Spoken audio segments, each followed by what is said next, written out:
一个女人和男同事约会，喝多了，自己主动脱了衣服，结果后来却告男同事强奸。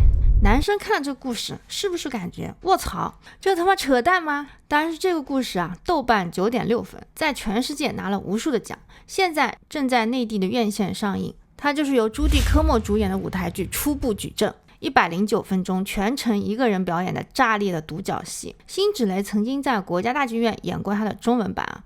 我知道这样一个故事很可能又要挑起性别大战了，但是我想告诉大家，这是一部值得所有男人学习的活生生的关于什么是性同意的性教育片。只要你是直男，你的人生绝对需要这一课，它决定了你将来能不能和异性伴侣有愉快的差生活，它也可以帮你从根本上规避掉触犯法律的风险。如果有一天你和朱军一样功成名就，学会这一课也会帮你避免身败名裂。作为一个女生，我今天要给大家分享一些比较成人化的内容，未满18岁的请在家长的陪同下观看。因为我有不少的男性粉丝啊，所以你们听到我讲这些内容的机会不会很多，要好好珍惜，先3连起来哦。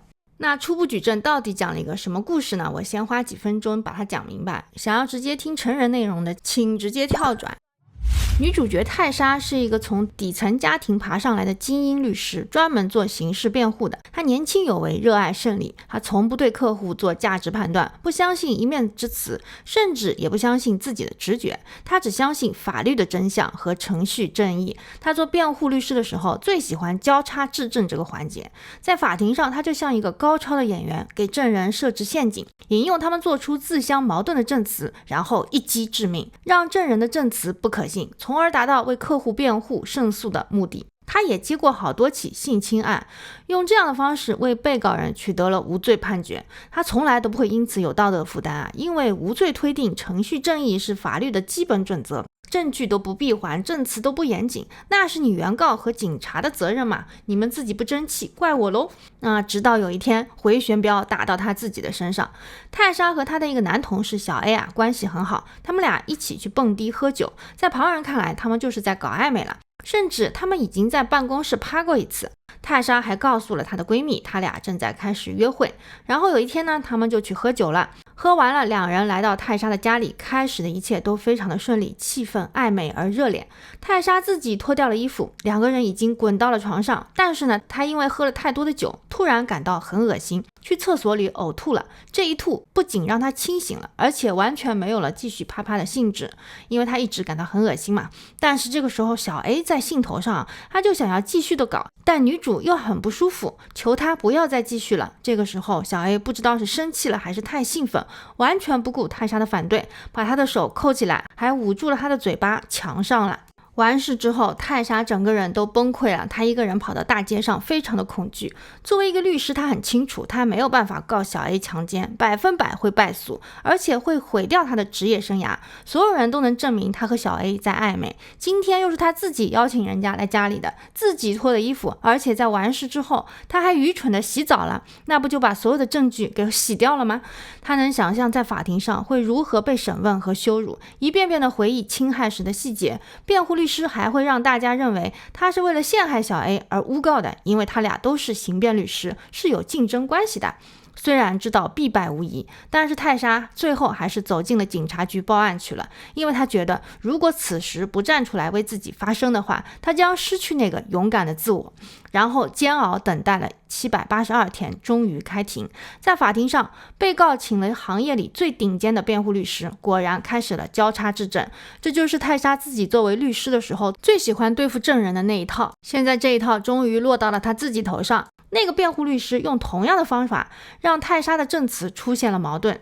你说两个手都被按住了，那你的嘴巴是怎么被捂住的呢？自相矛盾吧，是你自己捂住的吧？你在夸大事实，你的证词不可信。泰莎到这时候才发现，在性侵案中要求被害人保持理性，证词细节一致完整，逻辑严密，根本是做不到的，因为他们陷入了无比的恐慌和崩溃。他这样一个刑辩律师，在自己成为受害人的时候，尚且做不到前后细节一致，甚至会忘记保存证据，怎么能要求普通人做到呢？他们只记得被严重伤害侵犯了，但是细节却未必记得清楚。如果一个女性不得不在法庭上重温噩梦，如果她叙述的强奸经历不像法院要求的那样完整一致，就能得出结论她在夸大事实，不被信任的话，那么这个法律系统本身是有问题的。故事的结尾，泰莎还是败诉了，但她的卷宗连同无数性侵案的卷宗在舞台上逐个亮起来。泰莎向司法体系结构性问题提出的质疑有极大的反思价值。这个剧啊，欧美很多大法官是带着检察官一起来观摩学习的。那我不想在法律层面去解读这个故事，这是检察官和律师们要做的事。我们作为普通人，到底怎么理解性同意这个事情？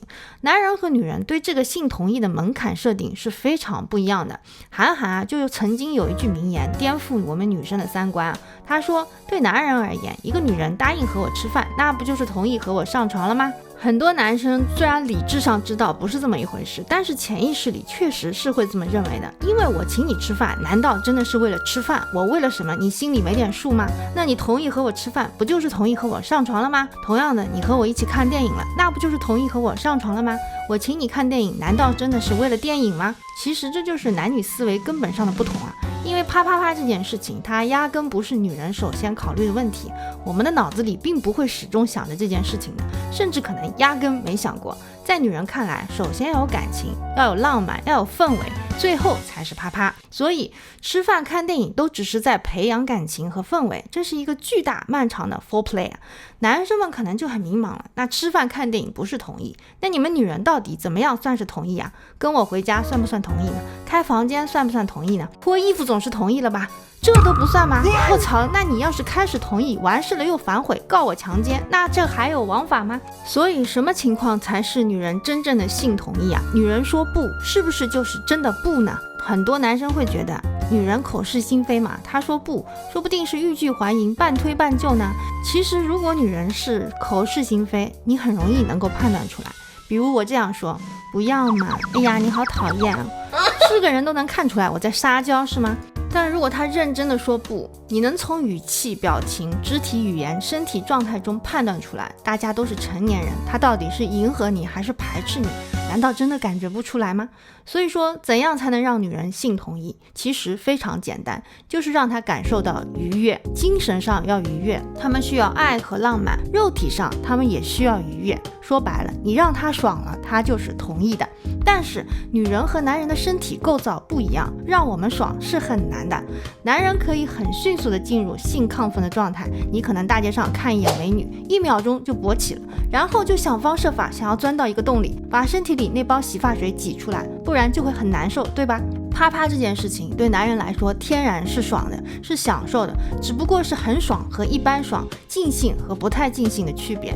你不会说我今天啪的一下进去了，卧槽里面都是刺，卧槽有一排牙齿在咬我，从此 PTSD 了，不会的吧？只要你不是有什么特殊的癖好，一般不会遇到这种事情。所以说对男人而言，啪啪是一件上瘾的事情，精力旺盛的时候每天都想来一发。但是女人不一样，女人体验到性的愉悦门槛要比男人高得多。首先女人不会那么快进入亢奋的状态，我们不会说看一眼帅哥啊我就湿了，不会的。然后因为女性是被进入的一方，你身体要接受一个外来异物的入侵，它必须做好充分的准备，才能让这个过程变得舒适。这就是为什么女人需要浪漫的氛围，需要前戏，这是为了让她的身体完全放松，进入状态，才能接纳来客。如果没有准备充分，这个外来客不但不会带来愉悦，反而会是痛苦，会疼的，知道吗？就像你的小弟弟突然被一排刺包住一样，想象一下那会有多恐怖。所以男生啊，不要因为自己啪啪很爽，就想当然的觉得女人做这个事情也是很爽的。很多岛国动作片里总是有这样的情节，一个女人被强上了，她一开始反抗啊挣扎啊，后来就享受其中。他们开始的反抗只是因为羞耻，后来就放飞自我啦。啊，我的身体为什么背叛了我的意志？你看到他们从亚麻袋变成遗哭了，是不是看得很爽？ bullshit， 醒醒，那是动作片厂家割男生韭菜的骗人把戏。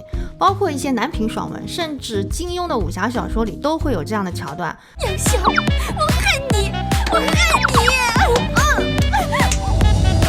纪晓芙被杨逍强奸了，他不但不讨厌不恨，还爱上了他，生了娃还要叫杨不悔。这种剧情女生看到就是在翻白眼。事实是，没有任何女人能在被强迫的时候感受到愉悦，因为她处在一个紧张、惊恐、排斥的精神状态下，她的身体是无法放松的，不放松就不可能润滑。那在被进入的时候，就会感受到剧烈的疼痛，这种疼痛会进一步摧毁她的精神，带来更紧张的身体反应，于是进入一种无穷的负循环，宛如一场酷刑，这是很痛苦的。那你说他们能喜欢吗？所以啊，女生一般不会从一种排斥、恐惧的情绪中逐渐变得享受。事实刚好相反，从享受的状态进入排斥反倒是可能的。初步举证这个故事其实就是这种情况。这个女主一开始是愿意的，都已经滚上床了，但是她的身体忽然不舒服了，吐久了，这就使得前面积累起来的氛围情绪完全被破坏了。这就相当于你副本打了一半，忽然掉线了，重新登录的时候，不但要从头开始，而且还被加了一个 debuff。泰莎一直在说让我刷一个牙，我刚刚吐了满嘴，很臭。女人在这种情况下根本没有心情亲吻，她觉得很脏啊，没办法进入状态。但是这个男的等不及，这有什么大不了啊？箭在弦上，我不得不发，强行进入，这下好了，成功进入了负循环。为什么我说这个剧值得男生看呢？因为朱蒂科莫的表演非常强大，男性观众也能从她的表演中和台词中深入的体会到一个女性精神世界的身处，这是很难得的换位思考的机会啊。可能你看了她的表演，才会理解女方的性同意确实可能在啪啪的过程中发生变化，拥抱亲吻的时候都还可能是惬意的，后来突然就不对了。这主要是看男方的态度和技巧，如果他们粗暴了，不管不顾，只顾自己爽，造成对方疼痛了，那女人就没有办法享受这个过程了，啪啪就会变成一场酷刑。有一句台词他说的非常经典， He is in a different place. I am not there with him.He doesn't seem to know, he does not seem to care, or is he a completely different person? 他在自己的世界里，但我却不在，这可能是很多女人能够感同身受的。但现实世界中，女人不会在这种情况下去告男方强奸的，尤其是东方女性在这种事情上很能忍耐，哪怕不舒服也会顺从。这就是为什么很多中国女性从没有获得过性高潮的原因，但是因为她们在这个过程中得不到快感，所以她们也就不喜欢啪啪了，就变得冷淡，变得应付，每一次都只是在完成任务。那这样的话，两性关系就不和谐了。所以如果男生希望自己受女人的欢迎，希望得到一个热情的伴侣，你得学会如何让女人真正的得到愉悦。男评文里有一点是真的，身体真的会有记忆。如果男人给到女人的是美好的记忆，这个女人以后看到他就会很快的进入状态，从而变得越来越热情。相反，如果男人给女人带来的是痛苦的记忆，那么也会被她的身体记住，而且大脑对于创伤的记忆往往比快乐更持久也更深刻。那么下次你再看到这个男的，就会本能的回避，会排斥。所以在啪啪这件事情上，男生是一定要小心的，你要时刻关注到女方的情绪状态和身体状态，避免让她进入一种负循环。啪啪是两个独立的人互相取悦，只有尊重对方才能获得同等的回报和更好的体验，不然的话，轻则让这个女生永远的讨厌你，重则会有法律风险。那有人会问，那如果有的女的故意设计陷阱诬告我怎么办呢？如果你有幸成为刘强东、朱军这样的成功男士，确实你会有这样的风险。在这种情况下，自律是最好的防御武器。你看看吴京是怎么避嫌呢？别让居心叵测的人有任何机会留下任何把柄。